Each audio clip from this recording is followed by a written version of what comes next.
오늘의 말씀의 제목은 모든 이름 위에 뛰어난 이름 예수라고 하는 그런 제목으로 말씀을 드리도록 하겠습니다. 오늘은 어린이 주일이라서 또 어린이 주일 메시지를 준비하다가 어린이들이 따로 예배를 드리게 되니까 뭔가 어린이 없이 메시지를 전한다는 것이 좀 멋쩍은 그런 느낌이었습니다. 그래서 내년부터는 우리 EM 또 어린이와 더불어서 연합예배를 보면서 그때 어린이 주일과 또 졸업예배 메시지를 같이 전하는 시간을 가지고 오늘은 계속해서 우리 빌립보서를 통해서 같이 말씀을 나누도록 하겠습니다. 오늘 본문 5절에 보니까 너희 안에 이 마음을 품으라. 곧 그리스도 예수의 마음이니 이렇게 말씀하고 있습니다. 이 마음을 품으라. 여러분, 우리 성도가 일생 동안 우리 마음에 품고 우리 마음에 간직하고 추구해야 할 것이 무엇인가에 대해서 말씀을 해 주시는데 여기 보니까 곧 그리스도 예수의 마음을 품으라고 이렇게 말씀하고 있습니다. 우리 일생 동안 그죠? 우리 마음속에 예수 그리스도를 품고 그 예수 그리스도를 그리며 예수 그리스도를 닮아가기 위해서 살아야 된다고 우리에게 말씀하고 있습니다. 현대 청춘 남녀들이 사랑을 고백하는 말 중에 이런 말이 있더라고요. 야, 내 속에 네가 있다. 그런 거 아세요? 혹시 모르시나요? 예, 그런 말이 있다고 그럽니다. 내 속에 네가 내 마음에 차지하고 있다 이 말입니다. 우리 한번 같이 할까요? 예수님, 내 속에 예수님 당신이 있습니다. 다시 할까요? 내 속에 예수님 당신이 계십니다. 실제로 이것이 우리의 신앙의 고백이 되어야 됩니다. 일생을 살아가면서 내 마음속에 예수님으로 가득 채워져 가지고 그냥 무슨 말을 하든지 무슨 행동을 하든지 마음의 기쁨과 감사가 넘치고 예수님. 에? 그래서 참 저희 어머님도 항상 주무실 때도 주여 주여 하면서 주무시고 뭐 있을 때마다 주여 그러듯이 우리가 그 어떤 말에 아이고 걸핏하면 죽겠네, 아이고 힘들어 이런 말을 하는 것 대신에 언제든지 말만 하면 그냥 예수님이 나오는 그런 우리 모습. 그래서 내 영혼이 예수 그리스도로 가득 채워지고 내 모든 삶의 인격이 예수님의 향기로 가득 넘치는 우리가 되어야 할 것입니다. 최근 10년 사이에 기독교계의 최고의 베스트셀러가 뭐냐면은 캘리포니아 세드백 교회의 릭 워렌 목사의 목적이 이끄는 삶이라는 그런 책이 있습니다. 거기에 보면은 우리가 태어난 목적이 무엇인가? 세 번째 보니까 그게 사람은 그리스도를 닮도록 창조되었다라고 이렇게 말씀하고 있습니다. 그렇습니다, 여러분. 우리가 지음을 받은 목적이 무엇이며 우리가 하나님의 백성으로 부르심을 받은 목적이 무엇이냐면은 바로 예수 그리스도를 닮아가도록 창조함을 입었고 예수 그리스도를 닮아가도록 우리를 부르셨다고 이렇게 말씀하고 있습니다. 자, 오늘 본문을 보니까 특별히 예수님이 어떤 마음을 품으라고 말씀하고 있습니까? 보니까 예수님의 겸손을 배우라고 이렇게 말씀하고 있습니다. 우리는 일생 동안 이 예수님의 마음을 내 마음속에 모시고 살아가기 위해서 이를 악물어야 됩니다. 절대로 예수님을 내 마음속에 모시고 산다는 것이 저절로 되어지는 것 아닙니다. 예수님을 믿는다고 신앙생활을 5년 10년 한다고 저절로 우리 예수님이 내 마음속에 채워지고 예수님 인격을 닮아가는 것이 아니라 때로는 이를 악물고 예를 쓰고 내 일생의 최고의 그 기도의 제목으로 삼고 우리가 그렇게 되어지기를 원할 때 예수님을 닮아가는 우리 마음이 되어지는 것입니다. 자, 예수님의 겸손은 어떤 모습입니까? 6절에 보니까 그는 근본 하나님의 본체시나 하나님과 동등됨을 취할 것을 여기지 아니하시고, 우리 예수님은 창조주 하나님 그 자체이십니다. 성삼위 하나님, 어떤 낮은 위가 아니라 바로 하나님과 똑같은 본체시지만은 스스로 그렇게 될 것을 취하지 아니하시고 그것을 포기하셨다는 것입니다. 7절에 보니까 오히려 자기를 비어서 종의 형체를 가지셨다. 자신을 비웠다고 말씀하고 있습니다. 8절에 보니까 사람의 모양으로 자신을 낮추셨다 이렇게 말씀하고 있습니다. 우리 예수님의 그 모습이 뭐냐면은 스스로 하나님의 자리를 포기하시고 하나님의 권세의 자리를 포기하시고 자신의 위치와 자신의 권력을 다 낮추시고 비웠다고 이렇게 말씀하고 있습니다. 그래서 여러분, 겸손이라는 이 본문에서 무엇을 말씀해 주고 있습니까? 참된 겸손은 자신을 포기하는 것입니다. 자신을 비우는 것입니다. 자신을 낮추는 것이라고 이렇게 말씀하고 있습니다. 여러분, 우리는 일생 동안 살아가면서 우리 속에 있는, 내가 가지고 있는 어떤 권세라도, 어떤 힘이라고 할지라도 그런 것을 포기하고 내 마음을 비우고 내가 가지고 있는 그 지위를 낮추고 더 낮은 자리로 내려가는 것이, 그것을 당연하게 여기고 가는 것이 겸손이라고 성경은 우리에게 말씀해 주고 있습니다. 자, 그러면은 우리 사람은 어떤 존재입니까? 반면에 어떻습니까? 우리는 그냥 나면서부터 높아지고 싶은 것이 우리 마음속에 가득 차고 있습니다. 우리 사람은 나면서부터 권력의 욕망이 있습니다. 그래서 뱀이 하와를 유혹할 때 내가 이 선악을 알게 하는 나무의 열매를 먹는 날에는 내가 하나님같이 되리라, 하나님같이 높아지리라 그러면서 그것을 부채질해가지고 결국에는 아담과 하와를 타락시킨 것을 보게 됩니다. 우리 사람은 권력의 욕망이라는 것이 있어가지고 우리는 태어나서 그것을 가지기 위해서 노력을 하고 또 그것을 가지게 되면은 그것을 사용하고 싶어서 애를 씁니다. 그래서 여러분, 우리 인간의 역사를 한번 보십시오. 우리 역사를 보면은, 그죠? 역사 드라마 이런 것을 보면은 모든 것이 무엇입니까? 누가 왕이 될 것인가? 왕이 되기 위해서 투쟁을 벌입니다. 그리고 또 더 높은 자리에 가기 위해서, 대신들은 더 높은 자리에 가기 위해서 온갖 종류의 치열한 그런 암투를 벌이는 것이 역사 그 자체입니다, 여러분. 전쟁도 왜 일어납니까? 더 큰 땅을 얻고 더 큰 힘을 가지고 더 큰 부를 누리기 위해서 여러분 그 전쟁을 하게 되는 것을 보게 됩니다. 그래서 권력의 욕망 때문에 항상 다른 사람과 다투고 싸워서 이기려고 합니다. 여기 사람들은 말이죠, 어떤 힘의 그런 갈등의 관계 속에 있을 때 다른 사람과 다투려고 하는 그런 경향이 될 때 우리는 마음속에 생각하게 됩니다.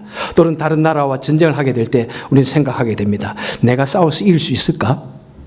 우리가 싸워서 이길 수 있을까? 만약 도저히 이길 수 없다고 생각하면 내 자신을 바짝 낮춥니다. 그리고 그들에게 매우 호의적으로 대해줍니다. 그리고 친구로 삼아서 또 옆에 두기도 합니다. 그런데 상대국이 만약 굉장히 약한 나라고 내가 그들을 향해 공격했을 때 나에게 피해를 다시 돌려줄 만한 그런 존재가 아닌 약자라고 생각할 때 그때 공격하게 되고 또 함부로 하게 됩니다. 언어의 폭력을 사용하고 어떤 권세를 행사하게 됩니다. 한국에서 몇 년 전부터 이 갑과 을이라는 이런 말이 굉장히 나오기 시작했습니다. 그래서 어떤 사람들을 일컬어서 갑질을 했다. 참 말하기 싫은 내용입니다. 사실 이런 자리에서는. 그런 말이 미디어에서 많이 나오기 시작했습니다. 이 갑질이란 말은 영어로 우리 장로님께서 어떻게 지금 표현을 하실는지 모르겠는데 굉장히 파워를 진 사람이 굉장히 약한 자에게, 그죠? 뭐 여러 가지 설명이 있겠지만은 하여튼 파워를 졌다고 생각하는 사람이 약한 자에게 막무가내로 부리는 그런 횡포를 말합니다. 그래서 2004년도에 한국을 대표하는 어떤 항공사 대표의 그 집안의 딸이 부회장인가 봅니다. 40세 부회장이니 얼마나 참 대단한, 그죠? 자리입니까? 그런데 자기 그 회사에 비행기를 타고 가다가 그 서비스가 마음에 들지 않는다고 그 사무장을 불러가지고 야단칩니다. 꿇어앉혔습니다. 빌게 했습니다. 사무장이 자기보다도 4살이나 더 나이가 많은데 꿇어앉게 했습니다. 그리고 당장 지금 비행기가 출발하려고 하는데 당장 비행기에서 내려 뭐 이랬는가 봅니다. 그러니까 조종사가 비행기가 떠나지 않냐고 다시 돌아와가지고 사무장을 내려놓고 떠나게 되었습니다. 그것이 뭐 국제적인 이슈가 되어져가지고 참 그때부터 그와 유사한 사건들이 계속해서 꼬리를 물고 일어납니다. 어떤 교수는 자신이 교수라는 그 권세를 이용해가지고 학생들을 노예 부리듯이 했다고 합니다. 뭐 말을 듣지 않으면 별 온갖 종류의 치욕적이고 모욕적인 행동을 하는데 심지어는 오물까지 먹였다고 합니다. 어떤 직장 상사는 자신의 권력을 이용해가지고 부하를 함부로 폭언하고 폭력하고 여자 직원인 경우에는 성추행을 했다고 합니다. 많은 식당 손님들이, 여러분 식당에 가면 어떻게 했습니까? 요즘에는 저는 잘 모르겠습니다만은 제가 어렸을 때 한국에 있으면 해도 대부분 식당 가면은 손님들이 종업원들에게 반말합니다. 야, 어이! 그래서 뭐 그 뒤에 그렇게 해서는 안 된다는 캠페인이 많은 것을 알고 있는데, 제가 처음에 LA에 왔을 때도 그런 경향이 참 많았던 것 같습니다. 그리고 최근에도 뭐 음식 맛이 마음에 들지 않는다고 그냥 음식을 그냥 그 종업원에게 던지고 뭐 뺨을 때리고 그렇게 했다고 합니다. 그리고 어떤 고객은 아마 굉장히 그 비싼 뭐 유명 브랜드 그런 매장이라고 합니다. 물건을 마음에 안 든다고 바꿔달라고 하면서 뭐 잘 진행이 안 되니까 그 백화점 직원을 꿇어앉게 해가지고 뺨을 때리고 막 말을 하니까 아마 직원이 다시 그분을 그 고객을 쳐다보았던 것 같습니다. 그러니까 이분이 뭐라고 말했냐면은, 야, 네가 뭔데 날 쳐다봐? 네가 나하고 눈을 마주쳐도 되는 레벨이냐? 이랬답니다.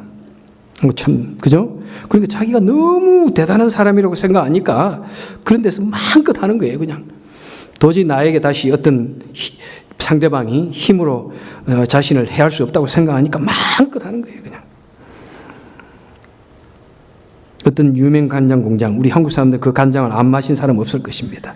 회장은 직원에게 상습적으로 폭언하고 폭행해가지고 그것이 막 미디어에 알려지니까 갑자기 그 유명한 간장이 매출이 절반으로 토막이 났습니다. 그러니까 회장이 사임을 하고 국민들 앞에서 머리를 조아리며 사과를 했다고 합니다. 최근에는요, 바로 며칠 됐나요? 지난주에는 한국의 아주 유명한 건설사 부회장입니다. 이 사람은 운전사를 뽑을 때 여러 가지 운전사 수칙 매뉴얼 해가지고 그것을 쭉 해가지고 교육을 시킨답니다. 제가 대강 세어보니까 정확하게는 40몇 가지가 되는데 그게 뭐 가지치기를 하면 10가지도 되겠고 개인적으로 말해주는 거 하면 수백 가지도 되는 것 같습니다. 아무도 2주 이상 버틴 사람이 없다고 합니다. 거기에 나오는 수행 매뉴얼을 하나 보니까 컵에 물이 가득 찬 것을 들고 있는데 이것을 가지고 차가 출발하고 정지하고 돌 때 조금도 물이 흘러서는 안 된다.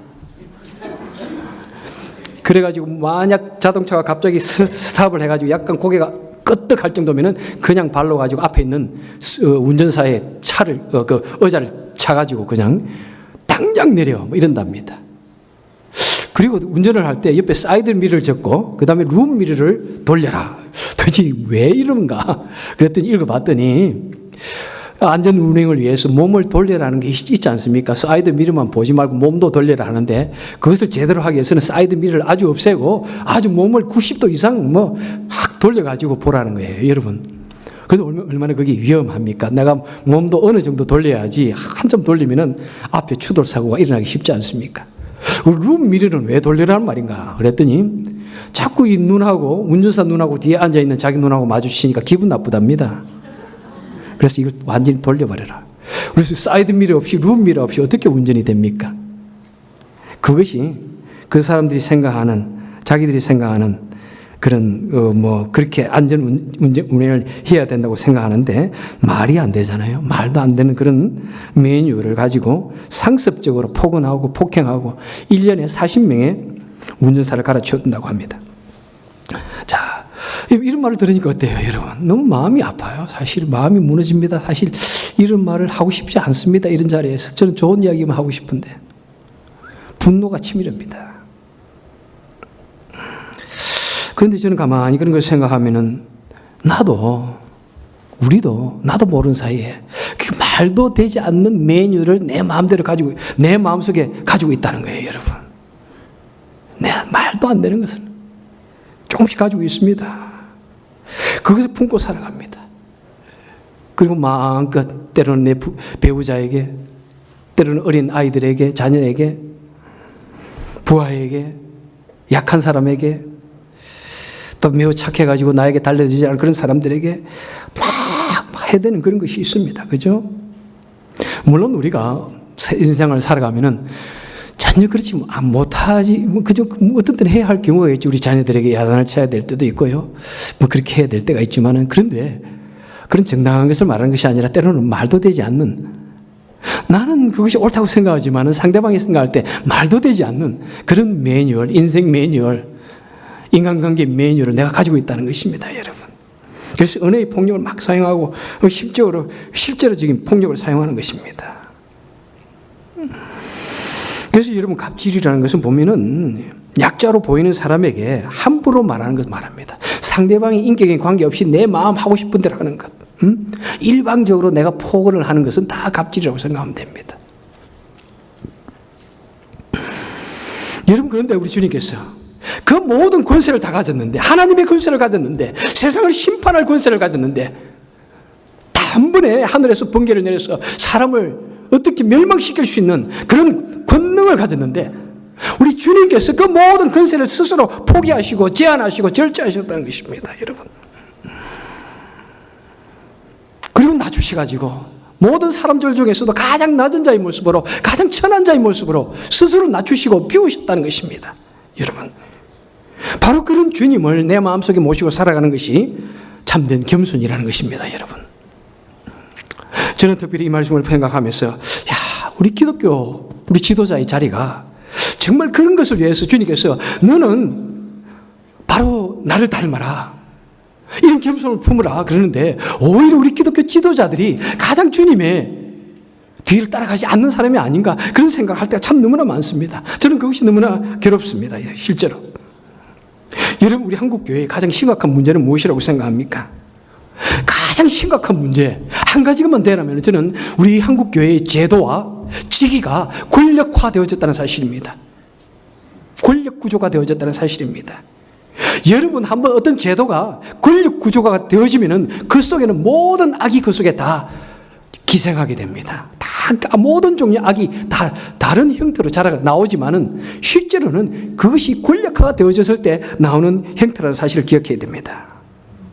그래서 막강한 힘으로 영적인 폭군이 되기도 하고요, 독재를 합니다. 그리고 부교역자들은 한마디로 소모품입니다. 그냥 부교역자들은 인격도 없어요, 여러분. 그리고 성추행을 합니다. 하나님의 이름으로 성추행을 합니다. 신의 자리에 앉아서 성추행을 합니다. 여러분, 얼마나 그런 일이 많습니까? 담임 목사의 자리를 마음껏 세습을 시킵니다. 헌금을 자기 것으로 착각합니다. 여러분, 이것이 얼마나 여러분 강해졌으면은 이 한국 교회가 얼마나 그런 권력의 구조가 권력화되어졌는지, 지금 뭐 한국의 연일에서 떠들고 있는 것이 무엇입니까? 큰 교회, 대형 교회, 비자금이 뭐 500억, 그 다음에 5천억 자기 마음대로 뭐 쓴다는, 얼마나 이렇게 대단한 논리를 가졌기에 그런가. 저는 그런 면에서 참 감사한 것 같아요. 교회가 작아가지고 그런 건 할 수도 없으니까, 그죠?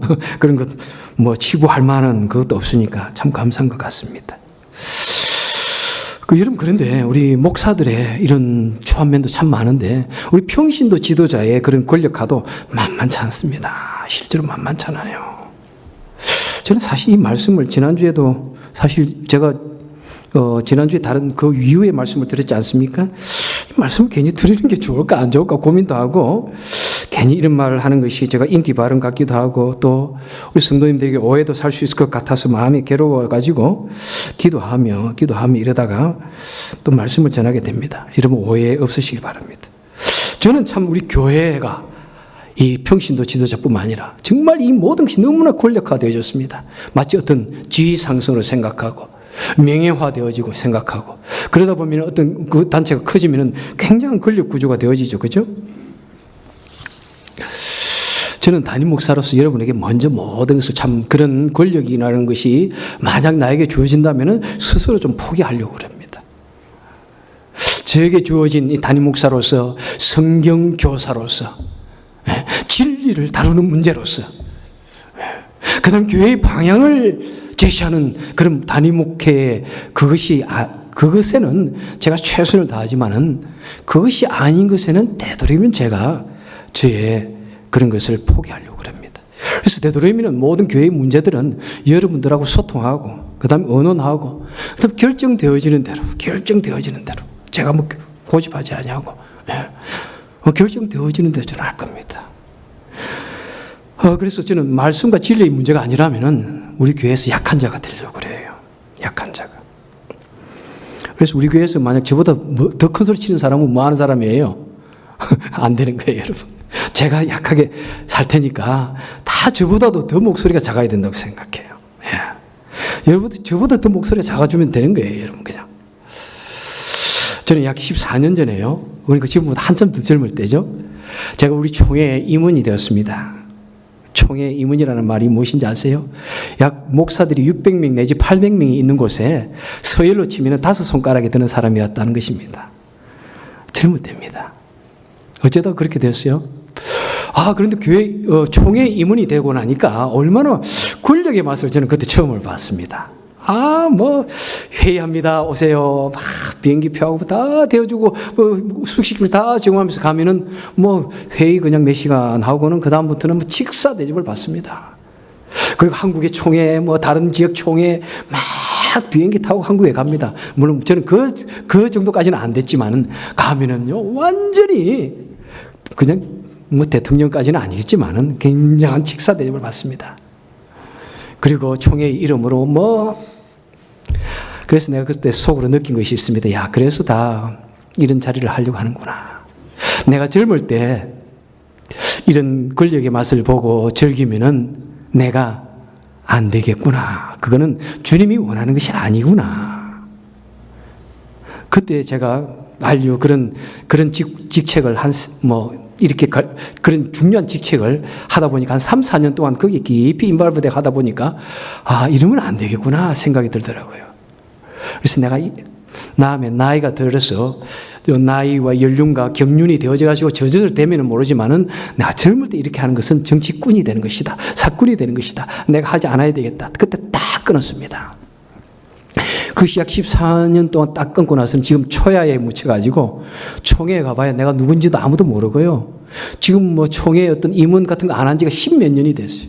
그리고 이 지역에 있는 노회는 우리가 같이 친교를 해야 되니까 거기에도 이미 그때는 제가 이미 그때 저는 노회에서는 굉장한 지위에 있었지만은 그때 다 그것도 다 내려놓았어요. 그래서 초야에 묻혀가지고 노회 임원도 아무것도 아니에요, 나는.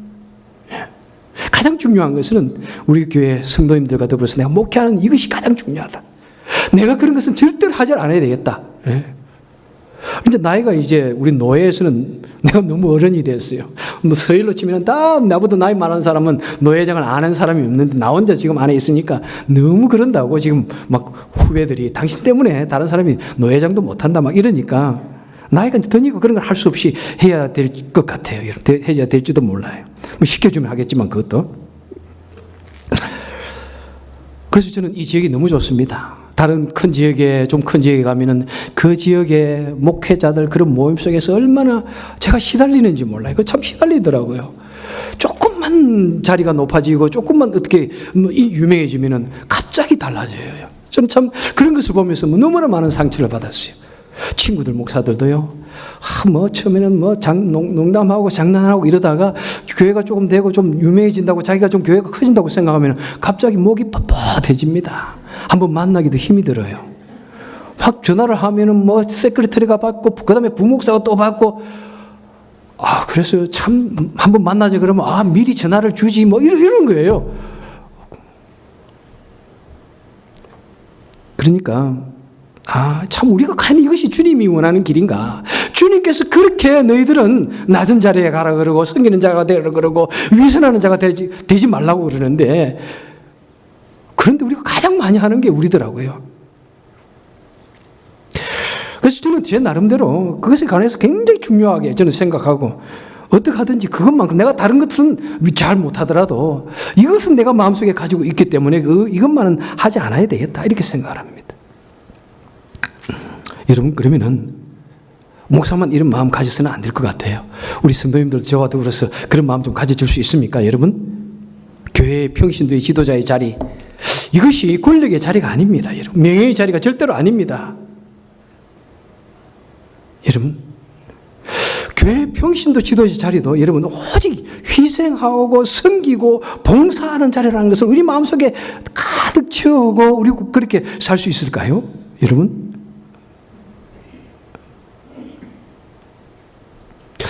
또 앞으로 우리 교회가 이제 우리 권사님들도 은퇴하시고 장로님 은퇴하시고 이러면은 지도자도 세워야 됩니다. 그런데 그런 문제가 있을 때 저는 다른 교회에 있을 때마다 가슴이 너무너무 아파요, 정말로.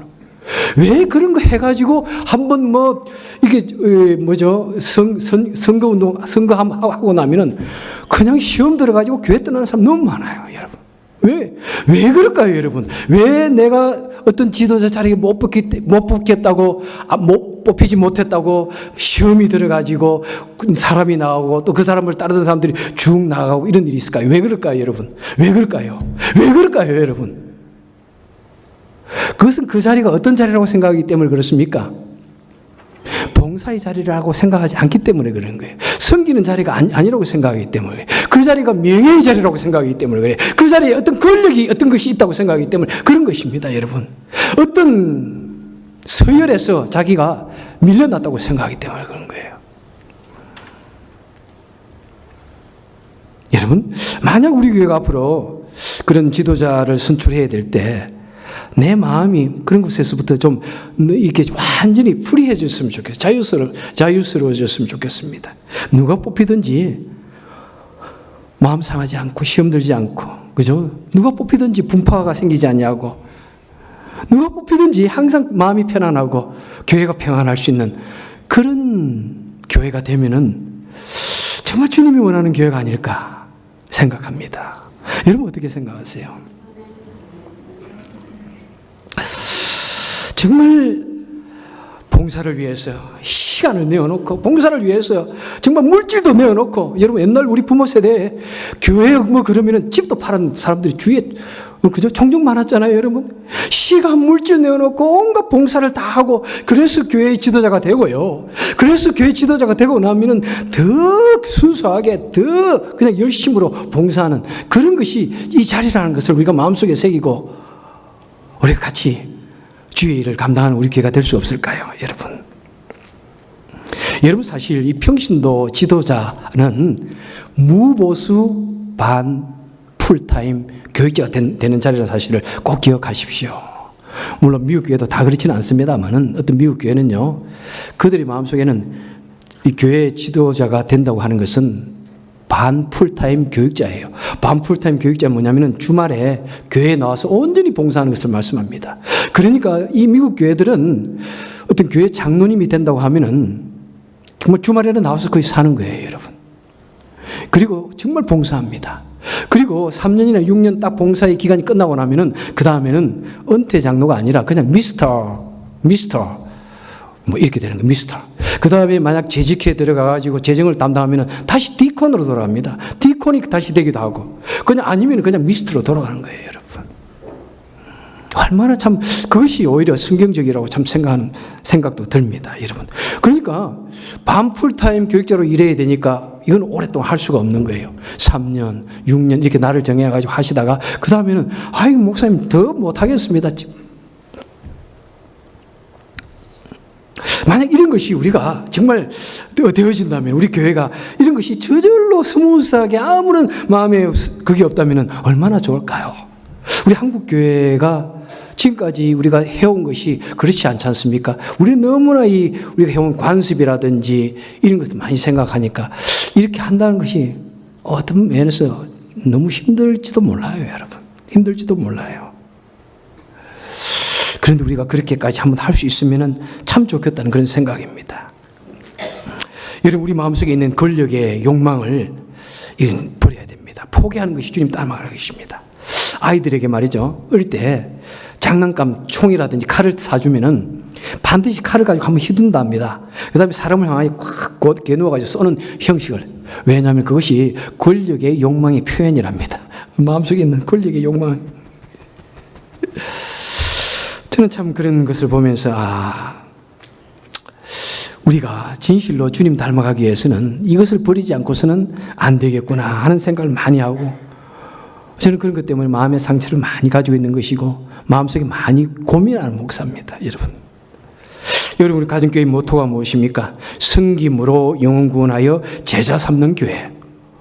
얼마나 중요해요, 여러분. 얼마나 좋아요. 얼마나 아름다워요, 여러분. 섬김으로. 이것은 목자 목녀만 말하는 것 아닙니다. 우리 예수님을 따르는 모든 사람들을 섬김으로 서로를 섬기고, 내가 가지고 있는 어떤 종류의 권력이라든지 어떤 폭력이라든지 이거 다 내려놓을 줄 알고 내 마음을 비우고 다른 사람을 높일 수 있는 그런 마음이라면 우리 주님이 정말 기뻐하는 그런 교회, 하나님의 능력이 드러나는 그런 교회가 되리라고 생각합니다.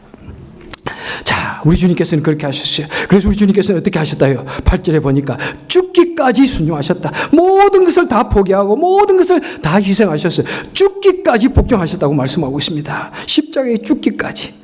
신적인 권능으로 얼마든지 십자가에서 내려와 버릴 수 있는데, 얼마든지 사람들 앞에 무슨 자연의 재해를 일으켜가지고 저들을 처단할 수 있는데, 심판할 수 있는데, 주님께서는 그 모든 권력을 다 절절하시고 죽음을 당하셨습니다. 하고 싶은 말, 빌라도 앞에서 얼마든지 자신에 대해서 말하고 싶고 이야기할 것이 많은데 입을 다무셨답니다. 할 말을 다 참았다는 거예요, 여러분. 아무 말도 하지 않았다. 응? 그리고 십자가에서 그 고난의 잔을 다 마십니다. 마치 도살장에 끌려가는 어린 양처럼 죽음을 당하셨다고 말씀하고 있습니다. 여러분, 우리 기독교 지도자는요, 정말이에요. 이 길이에요, 여러분. 우리 주님께서 가신 그 길처럼 나도 묵묵하게 내 자신을 낮추고 파워를 포기하고 심지어는 죽기까지 순종하고 낮아져서 섬기는 그런 모습이 있어야 되는 것입니다. 바로 그것이 주님이 우리를 향하여 주신 말씀입니다. 우리가 걸어가야 할 길입니다. 그런데요, 기독교 진리는 물론 낮아지고 그것이 마지막은 아닙니다, 여러분. 그게 극적인 반전이 있습니다. 여러분, 9절에 보니까 이러므로 어떻게 했더니요, 우리 주님께서 우리를 위해서 십자가에 죽기까지 낮아지시고 죽으시고 포기하셨더니, 이러므로 하나님께서 그를 지극히 높여, 예수님을 지극히 높여 모든 이름 위에 뛰어난 이름을 주사 하늘에 있는 자들과 땅에 있는 자들과 땅 아래에 있는 자들로 모든 무릎이 예수의 이름 앞에 꿇게 하시고 모든 입으로 예수 그리스도를 주라 신하며 하나님 아버지께 영광을 돌리게 하셨느니라, 이렇게 말씀을 하고 있습니다. 여러분, 낮아졌더니 모든 것을 죽기까지 희생을 했더니 하나님께서 그를 높여 주신다고 말씀하고 있습니다. 그를 통해서 모든 구원의 진리를 다 이루어 주신다고 말씀하고 있습니다. 여러분, 때로는 우리의 삶에 있어서 어려움이 있습니다. 주의 길을 가는 데 있어서 많은 시련도 있습니다. 낮아질 때 더 낮아지라고 하는 그런 고통이 따르기도 합니다. 그런데 죽기까지 낮추고 복종하면은 우리 주님께서 마침내 우리를 높여주시는 것입니다. 우리 주님께서 마태복음 23장 12절에서 말씀합니다. 누구든지 자기를 높이는 자는 낮아지고 누구든지 자기를 낮추는 자는 높아지리라. 그렇습니다, 여러분. 바로 이것이 기독교의 진리인데, 우리는 이 땅에 살면서 당장 내 눈앞에 작은 일 때문에, 그것 때문에 우리는 높아지려고 하고 우리는 내 자신을 드러내려고 하고 그럽니다. 여러분 무조건 낮아지십시오 말하지 않겠습니다. 저도 담임 목사로서 모든 것을 자꾸 낮추겠습니다. 같이 더불어서 낮아집시다. 같이 더불어서 포기합시다. 같이 더불어서 주님 닮아가십시다. 그리고 정말 주님이 원하신다면은 그래, 죽기까지 한번 순종하자. 여러분, 죽기까지. 여러분,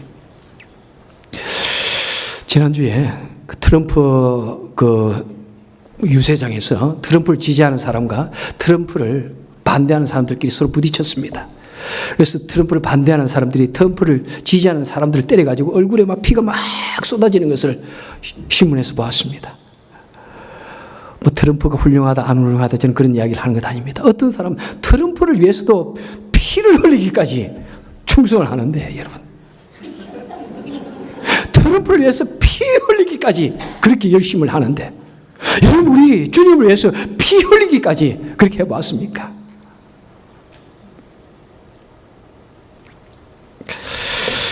정말 주님께서는 나를 세워주시기 위해서, 나를 구원해 주시기 위해서 죽기까지 순종해 주셨습니다. 죽기까지 낮아지시고 포기해 주셨습니다.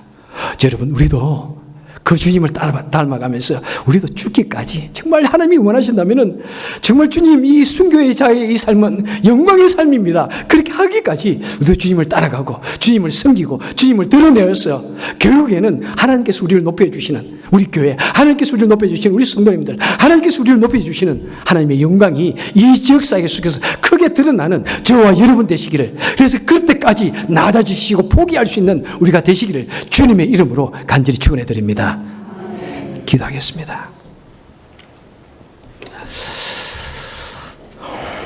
사랑이 많으신 하나님 아버지, 사랑이 많으신 하나님 아버지, 은혜를 감사드립니다.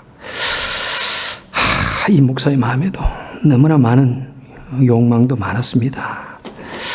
유명하고 싶은 그런 생각도 참 많았고, 또 사람들 앞에서, 우리 성도님들 앞에서 내가 담임 목사라는 티를 내고 싶을 때도 많았고, 내가 가지고 있는 그런 조그마한 힘들을 통해서, 그런 지위를 통해서 참 억지를 부을 때도 없잖아 있었을 것입니다.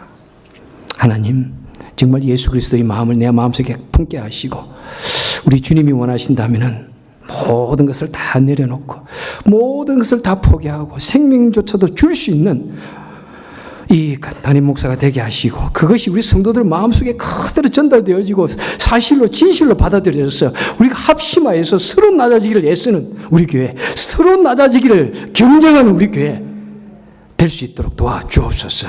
예수님을 따라가는 순종하는 우리가 되게 도와주옵소서. 예수님 이름으로 간절히 기도합나이다. 아멘. 우리 같이